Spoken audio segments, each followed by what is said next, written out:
اتہاس میں دیکھا جائے تو جاپان کئی بار خطرناک ارتھکویک اور سونامی کی لپیٹ میں رہا ہے۔ ویسے تو ارتھکویک اور سونامی سے بچنا کسی کے بس کی بات ہی نہیں، پر جاپان کے پاس ان سے مقابلہ کرنے کے سوا اور کوئی آپشن بھی نہیں ہے۔ ناظرین، پچھلے 1300 سالوں میں قریب 143 سونامیز جاپان پر حملہ کر چکے ہیں، جن کے نتیجے میں ابھی تک 1,30,874 لوگوں کی جان جا چکی ہے۔ ان میں سب سے خطرناک ایئر 1741 میں آیا تھا، جس میں سونامی کی ویو 90 میٹرز اونچی تھی۔ افسوس کی بات یہ ہے کہ جیسے جیسے وقت گزرتا جا رہا ہے، جاپان میں سونامی کا خطرہ بھی بڑھ رہا ہے۔ صرف 2022 میں ہی 300 سے بھی زیادہ ارتھکویکس ریکارڈ کیے گئے ہیں، حتیٰ کہ کئی بار ایک دن میں 3 سے 4 ارتھکویکس بھی ریکارڈ کیے جا چکے ہیں۔ جاپان دنیا کا واحد ملک ہے جہاں ارتھکویکس اتنے کامن ہیں کہ یہاں پر اسکائی اسکریپرز کو ارتھکویک پروف بنانا کمپلسری ہوتا ہے، جبکہ 2000 سے لے کر 2022 تک جاپان 5 مرتبہ چھوٹے بڑے سونامی کو برداشت کر چکا ہے، جن میں 2011 والا سب سے جان لیوا تھا۔ 11 مارچ 2011 کو اوشیکا پیننسولا سے 72 کلومیٹرز ایسٹ میں سمندر کے اندر 9.1 میگنیٹیوڈ کا ارتھکویک پورے 6 منٹوں تک چلتا رہا، جس کی وجہ سے ایک میسیو جائنٹ سونامی نے جنم لیا۔ یہ دنیا کا چوتھا بڑا ارتھکویک، جبکہ جاپان کی ریکارڈڈ ہسٹری کا سب سے بڑا تھا۔ اس کے نتیجے میں جو سونامی پیدا ہوا، اس نے سمندر میں 55 میٹر یا پھر 180 فیٹ اونچی لہر پیدا کی۔ پانی کی لہریں 700 کلومیٹر فی گھنٹہ کی اسپیڈ سے سینڈائی سٹی میں داخل ہوئی اور کوسٹ سے 10 کلومیٹر اندر تک پہنچی۔ سونامی کا سب سے بڑا مسئلہ یہ ہوتا ہے کہ ماڈرن ٹیکنالوجی سے بھی اس کو پریڈکٹ نہیں کیا جا سکتا، لہٰذا سینڈائی کے ریزیڈنٹس، جن کو صرف 8 منٹ پہلے سونامی کی وارننگ دی گئی تھی، ان میں سے ہزاروں لوگوں کو بھاگنے کا موقع بھی نہ مل سکا۔ اس واقعے کی وجہ سے 2,28,000 لوگ بے گھر ہو گئے اور 15,000 لوگ اپنی جان سے ہاتھ دھو بیٹھے۔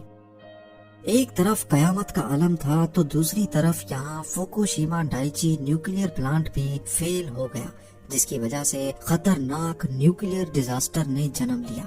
جاپان کو اس سونامی نے ٹوٹل 235 ارب ڈالرز کی چوٹ پہنچائی، جس کو دنیا کا سب سے مہنگا ڈیزاسٹر بھی مانا جاتا ہے۔ اب یہاں سوال یہ پیدا ہوتا ہے کہ جاپان ہمیشہ سے ہی سونامی کی لپیٹ میں کیوں رہتا ہے؟ اس کی سب سے بڑی وجہ جاپان کی جیوگرافیکل لوکیشن ہے۔ پیسیفک اوشن کا یہ پورا حصہ جو آپ دیکھ رہے ہیں، یہ دنیا میں 90% ارتھکویکس، والکینک ایرپشنز اور سونامی کا باعث بنتا ہے۔ یہ جو رنگ بن رہی ہے، اس کو دی رنگ آف فائر کہا جاتا ہے۔ اس کے نیچے دنیا کے سب سے زیادہ ایکٹیو والکینوز موجود ہیں، جن کو کئی ٹیکٹونک پلیٹس نے گھیر رکھا ہے، اور بدقسمتی ہے جاپان کی کہ وہ بالکل اس رنگ کے بیلٹ پہ آتا ہے۔ یہی وجہ ہے کہ یہاں ہر آئے دن ارتھکویکس اور ہر آئے سال ٹائفون یا پھر سونامی کا حملہ ہوتا ہے۔ ان سب مشکلات کے علاوہ جاپان کا ایک اور مسئلہ بھی ہے، اور وہ یہ ہے کہ پورے جاپان کا 70% لینڈ ایریا صرف پہاڑوں سے بھرا ہوا ہے، اور جو 30% فلیٹ سرفیس ہے وہ زیادہ تر صرف کوسٹل ایریاز میں ہی موجود ہے، جہاں سونامی کا خطرہ ہر وقت منڈلا رہا ہوتا ہے۔ پہاڑوں پر پورے شہروں کو شفٹ کرنا تو ایک امپاسبل ٹاسک ہے، لیکن اپنی کوسٹل سٹیز کو بچانے کے لیے جاپان پچھلی صدی سے محنت کر رہا ہے، اور اس کی اپروچ سب سے الگ ہے۔ جاپان نے اپنے ہائی رسک ایریاز کو بچانے کے لیے کوسٹ پر سی وال بنائی ہے، اور یہ کوئی ابھی کی بات نہیں ہے، بلکہ سی والز کافی عرصے سے جاپان کے کوسٹ کا حصہ رہی ہیں۔ 1896 اور 1933 میں بھیانک ٹائفون نے جاپان کے ٹیرو نامی گاؤں پر حملہ کیا تھا، لیکن اس کے بعد یہ گاؤں کوسٹل ڈیفینس سسٹم کی ایک اعلیٰ ترین مثال بن گیا، جہاں جاپان نے 2.4 کلومیٹر لمبی اور 10 میٹر اونچی 2 والز کھڑی کر کے گاؤں کو سمندری لہروں سے کافی حد تک بچا دیا۔ اس کے بعد جاپان کی دوسری کوسٹل سٹیز میں بھی ایسے ہی اسٹرکچر بنائے گئے، لیکن 2011 والا سونامی ان دیواروں سے بھی کہیں زیادہ بڑا تھا۔ سی وال جو صرف 8 میٹر اونچی ویوز کو روکنے کے لیے بنائی گئی تھی، سونامی کی یہ لہریں 12 سے 15 میٹر اونچی تھی۔ ان 10 میٹر کی دیواروں نے بے شک سونامی کی لہروں کو کافی حد تک روکا، لیکن کئی مقامات پر لہروں نے پورے کے پورے اسٹرکچر ہی اکھاڑ دیے۔ 2011 ارتھ کویک کے بعد جاپان نے سی والز کو اور زیادہ اونچا اور لمبا کرنے کا فیصلہ کیا۔ اس کام کے لیے 1200 کروڑ ڈالرز الگ کیے گئے اور فیصلہ کیا گیا کہ ایسٹرن کوسٹ پہ 400 کلومیٹر لمبی 15 میٹر اونچی دیوار بنائی جائے گی۔ یہ دیواریں پچھلی دیواروں سے قریب 5 میٹر اونچی، جبکہ ان کی فاؤنڈیشن زمین میں 25 میٹر اندر تک اپنی جڑیں مضبوط کیے ہوئے ہیں۔ ان کی چوڑائی بھی پہلے سے کافی زیادہ رکھی گئی ہیں اور ان کا اسٹرکچر اور ڈیزائن خاص طور پر سونامی ویوز کو روکنے کے لیے بنایا گیا ہے۔ اس کام کے لیے پہلے سیمولیٹر کی مدد سے آرٹیفیشل سونامی پیدا کیا گیا، جس سے انجینئرز نے ہر طرح کے ویو پیٹرن پہ والز کو ٹیسٹ کیا۔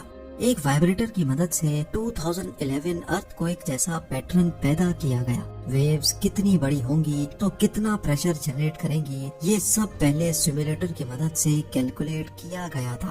سیمولیٹر پہ نوٹس کیا گیا کہ 2011 سونامی کی لہروں نے ڈائریکٹلی جاپان کو نقصان نہیں پہنچایا تھا، بلکہ اس نے فلڈ کی صورت میں، سیلاب کی صورت میں آگے ٹریول کیا، اور ایسا اسی وجہ سے ہوا کیونکہ سی والز نے کافی حد تک ویوز کا پریشر توڑ دیا تھا۔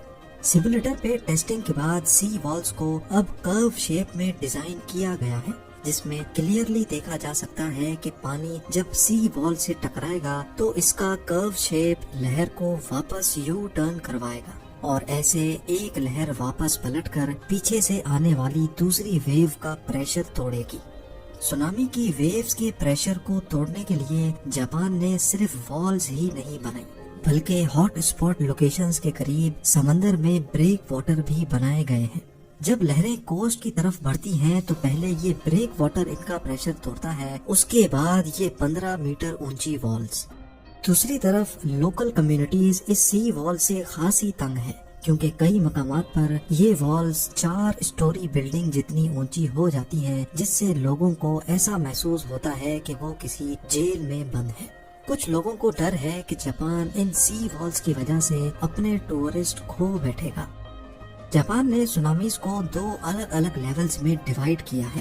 لیول 1 سونامی جو ہر 50 سے 60 سالوں میں آتا ہے، ان کی لہریں 15 میٹر تک اونچی ہوتی ہیں اور انہی کے لیے یہ دیواریں بنائی گئی ہیں۔ لیکن لیول 2 سونامی جو کئی 100 سال یا 1000 سال میں ایک مرتبہ آتا ہے، یہ سی والز اکیلی اس کو بھی نہیں روک پائیں گی۔ اس کے لیے ہاٹ اسپاٹ لوکیشنز پر سونامی میٹیگیشن پارکس بنائے جائیں گے۔ ان پارکس میں درختوں کی ایک دیوار ہوگی جو نہ صرف سونامی کے پریشر کو توڑیں گی، بلکہ پانی جب واپس سمندر میں جاتا ہے تو اپنے ساتھ بہت سارے آبجیکٹس بھی لے کر جاتا ہے۔ درختوں کے تنے موٹے موٹے آبجیکٹس کو روکنے کا کام بھی کریں گے۔ جاپان کی سی وال انجینئرنگ کا ایک حیران کن کارنامہ ہے اور تباہ کن سونامی کا سامنا کرنے میں کسی حد تک فائدے مند بھی۔ اپنے آپ کو قدرتی آفت سے بچانے کے لیے جاپان ہر ممکن کوشش کر رہا ہے، لیکن اس کے ساتھ ہی جاپان اس حقیقت سے بھی آگاہ ہے کہ یہ سی وال کوئی پرماننٹ سولوشن نہیں ہے۔ بڑھتی ہوئی گلوبل وارمنگ سمندروں کے لیول کو دن بدن بڑھا رہی ہے، طوفانوں کی شدت بڑھ رہی ہے اور ارتھ کویکس ایک روز کا معمول بن چکے ہیں۔ جاپان کو اچھی طرح معلوم ہے کہ یہ جائنٹ اسٹرکچر اس کو قدرتی آفت سے 100% پروٹیکشن نہیں دے سکے گا۔